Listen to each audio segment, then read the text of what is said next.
So home remedies நல்லதா கெட்டதா அப்படிங்கிற கேள்விக்கு பார்த்தீங்க அப்படின்னா ஹோம் ரெமெடிஸ் எந்த விஷயங்கள் கூட நீங்கள் பண்ணலாம் but to a certain limit. For example பார்த்தீங்க அப்படின்னா ஓரல் கேர் அதாவது டென்டல் மெயின்டெனன்ஸ்க்கே பார்த்தீங்கன்னா நிறைய பேர் ஆயில் புல்லிங் சொல்லுவாங்க. அது டெஃபினட்டாக நல்லது தான் but to a certain limit. அதே மாதிரி நைட்டு காகிள் பண்ணுறது, நீங்கள் சாப்பிட்டு முடிச்சுட்டு உப்பு தண்ணி போட்டோ இல்லை நார்மல் ஹாட் வாட்டர் வச்சோ வார்ம் வாட்டர் வச்சோ வாயை குப்பிளிக்கிறது காகிள் பண்ணுறது ரொம்பவே நல்லது. இதெல்லாம் சூப்பரான ஹோம் ரெமெடி பட் நிறைய பேர் பண்ணுறதில்ல.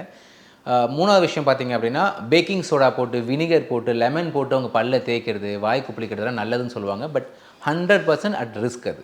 ஏன்னா உங்கள் எனாமில் வந்து கரைச்சிடும், பல்ல வந்து டேமேஜ் பண்ணிவிடும். ஜஸ்ட் 2 to 3 டைம்ஸ் நீங்கள் பண்ணதுலேயே அதோட இம்பேக்ட் உங்களுக்கு தெரிய ஆரம்பிக்கும்.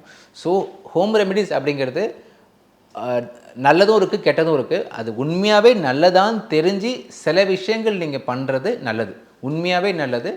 பட் நிறைய பேருக்கு அது நல்லதுன்னு நினச்சிட்டு நிறையா யூடியூப்பில் வர வீடியோவாக இருக்கட்டும், சில இன்ஃப்ளூயன்சஸ் சொல்ல வீடியோவாக இருக்கட்டும், அதை பார்த்துட்டு தப்பான சில ஹோம் ரெமெடிஸ் பண்ணுறதுனால அதோட விளைவுகள் ரொம்ப ஜாஸ்தியாக இருக்கும். அது நீங்கள் ரிவர்ஸே பண்ண முடியாத அளவுக்கு டேமேஜ் இருக்கும். ஸோ நீங்கள் பண்ணுற ஹோம் ரெமெடி நல்லதா கெட்டதான்னு தெரிஞ்சுட்டு பண்ணுறது நல்லது.